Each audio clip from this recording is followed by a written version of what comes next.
Salut, j'espère que tu vas bien. Ça fait plaisir de te revoir sur la chaîne. C'est vrai que bon, je suis un petit peu lent là en ce moment, je fais pas beaucoup de vidéos et je profiterai des prochaines vacances en tout cas pour proposer du contenu qui sera vraiment toutes les semaines, toutes les 2 semaines. Je suis en train de me faire un planning avec mon équipe.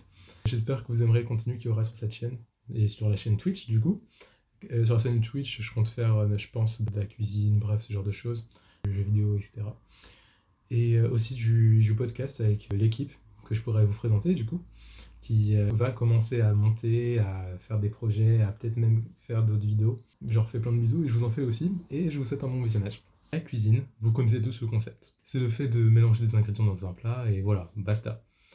Mais ce que je trouve intéressant dans la cuisine, c'est que chaque pays et région dispose d'une cuisine différente. Pour cause, les ingrédients qui y sont mêlés sont totalement différents d'une contrée à une autre.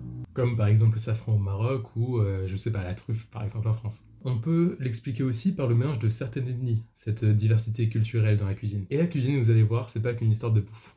On lance l'intro. Des millions d'années auparavant, on savait que les hommes, chassaient. Ça, c'était la base de l'époque préhistorique.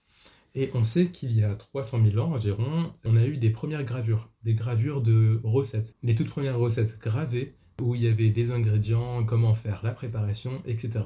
À cette époque, l'homme procédait également à une modification des ingrédients qu'il avait à portée de main, tels que le broyage grâce aux outils comme le silex ou les pierres dures par exemple, l'ouverture de coquillages, mais également la cuisson des aliments grâce à la découverte du feu. L'agriculture entre en jeu. Entre le 10e et le 5e millénaire avant notre ère, développa l'agriculture, qui changea les habitudes humaines, alimentaires et hygiéniques. Une révolution entre en scène, ce que j'appelle le frigo préhistorique. Et là, on va parler d'un tournant dans l'histoire alimentaire.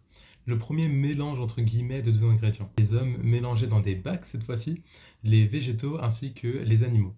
Et ils ont vu qu'il y avait une sorte de mélange des textures, une mélange de goût dans ces aliments-là, du coup, qui créa le premier mélange préhistorique, si on peut appeler ça comme ça. On va parler maintenant du Moyen-Âge. À l'époque aristocratique et où tout ce genre d'autres choses existaient encore, on avait un véritable essor dans le monde alimentaire. La cuisine se développait continuellement. On a eu les volailles rôties, par exemple, mais également les poissons, les légumes, les accompagnements, énormément de choses. Les épices, les agrumes, les dattes, enfin bref, une véritable révolution. On a eu également l'arrivée de Marco Polo et de Christophe Colomb, qui ont révolutionné, mine de rien, quand même, le monde alimentaire, et qui, je pense, furent les hommes les plus aimés de la restauration moyenâgeuse. Grâce à leur expédition, nous avons vu des merveilles de la cuisine. Par exemple, côté Colomb, on a le cacao, la vanille, la dinde, l'ananas. On a eu également les courges. Je viens de me renseigner, il y a aussi les courges, les haricots et les pommes de terre. Dans le livre des merveilles, en 1926, Marco Polo nous dévoile ses recettes après son voyage au Kazakhstan, si je me souviens bien. Bref, il y a aussi la cuisson. La cuisson, au Moyen-Âge, elle a été explosée. Et la cuisson, on a eu la cuisson braisée par exemple, ou par exemple les viandes sautées et bouillies qui favorisaient l'hygiène de l'époque. Car il faut savoir, au Moyen-Âge, forcément, avec la peste et toutes ces maladies qui sont arrivées, il y a eu forcément un tas de maladies hygiéniques dues à la nourriture, sachant qu'elle a été aussi importée dans les quatre coins du monde et qu'il y a eu de nouvelles maladies avec ça. Donc, ouais, forcément, il fallait faire attention à l'hygiène à cette époque. Et c'était vraiment une révolution. Donc maintenant, on va parler du 17e jusqu'au 19e siècle. Il y a eu un tas de nourriture et de perfectionnement, en fait, c'était vraiment l'ère du perfectionnement de la cuisine. Je vais vous faire une petite liste de ce qui est. Et c'est plein de choses qu'on utilise pour faire vraiment les bases de ce qu'on fait aujourd'hui, notamment dans la pâtisserie.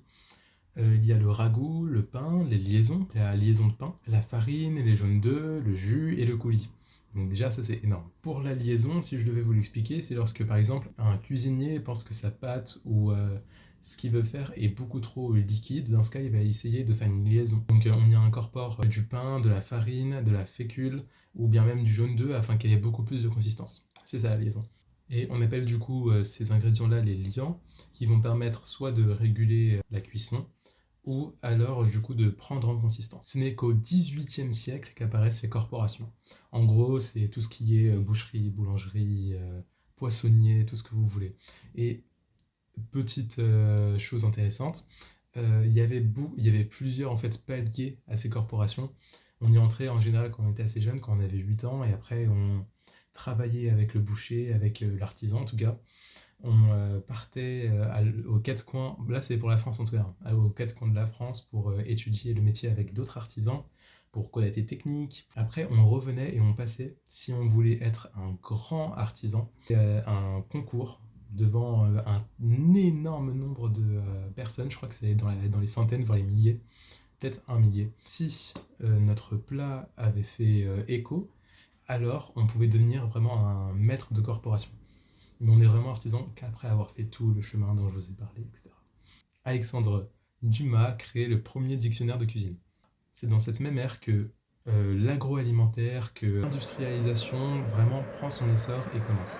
Et l'industrialisation, qui fait des plats plus rapidement et en plus grande quantité que la fabrication artisanale, va prendre le dessus, avec des coûts bien moins inférieurs et avec un plus grand gain de temps. Vous voyez le truc venir. Mais là, on va plutôt s'attarder sur l'industrialisation et son impact après. Donc, comme je vous l'ai dit, il y a eu l'industrialisation, etc. Et là, on regarde les conséquences. Et ces conséquences, c'est l'époque contemporaine. Ce siècle est marqué par l'industrie hôtelière, enfin plutôt pour l'industrie hôtelière, ce qui va permettre de mettre de côté les auberges et de créer des palaces immenses avec de l'or, de l'argent, etc., afin d'accueillir une clientèle beaucoup plus diversifiée, parce que la mondialisation aussi, à ce moment-là, fait un énorme ressort. Et c'est à ce moment-là que intervient le mélange d'un tas de cuisines, de toutes les cuisines du monde, la mondialisation. Et cette mondialisation provoque un bond énorme du commerce mondial et des relations entre les différents pays. Ce qui va profiter, vous allez voir, aux chaînes de restauration rapide qui font déjà en fait leur essor à partir de ce moment. À la fin du XXe siècle, on connaîtra également la cuisine moléculaire, ainsi que ce qu'on appelle la nouvelle cuisine. Donc une cuisine beaucoup plus développée, beaucoup plus gastronomique. La nouvelle cuisine, pour faire simple, c'est un mouvement culinaire qui est sorti en 1973. Et c'est en fait vraiment le côté gastronomique de la chose. C'est vraiment là, une présentation vraiment, comment dire, vraiment avec beaucoup de détails, qui se concentre vachement sur l'esthétique, mais aussi sur un goût assez raffiné. En conclusion, on peut dire que la cuisine est quand même un besoin pour l'homme, et qu'il a voulu la modeler et la façonner pour qu'elle lui convienne le plus possible, d'époque en époque, comme on a pu le voir. La découverte des continents indien et américain a permis, comme vous avez vu avec Marco Polo, Christophe Colomb, la diversification, la toute première diversification de la nourriture. Et c'est déjà énorme, et c'est incroyable. Qui a permis la découverte de multiples ingrédients, qui a permis l'utilisation des épices, et également à de nouveaux ingrédients essentiels au développement de la cuisine. La cuisine ne cesse d'évoluer, et je trouve ça incroyable aujourd'hui que vous regardez par exemple sur Netflix, c'est pas juste un passant de projet, je signale, attendez, attention, attention, attention. Et que vous voyez comme par exemple les recettes de fil sur Netflix. Par exemple à Londres, il y a énormément de mélanges de recettes, de cultures qui me fascinent. Et clairement, si je vais à Londres, ce sera pour le shopping, oui, forcément, mais surtout pour la bouffe. Pour la bouffe et les monuments. Après, il y a également plein d'autres pays que je veux voir, mais vraiment Londres, je considère ça comme vraiment le mélange de toutes les cultures, de tous les mouvements culinaires. On peut aussi trouver ça à Paris, mais c'est cher. Alors, et voilà. Sur ce, je suis content que vous ayez regardé ma vidéo.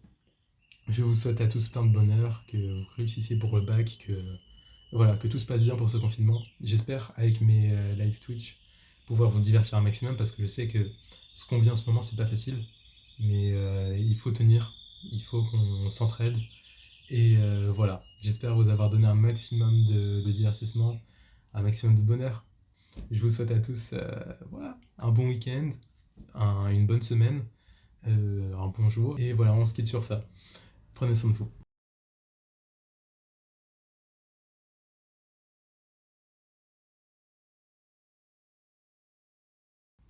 Les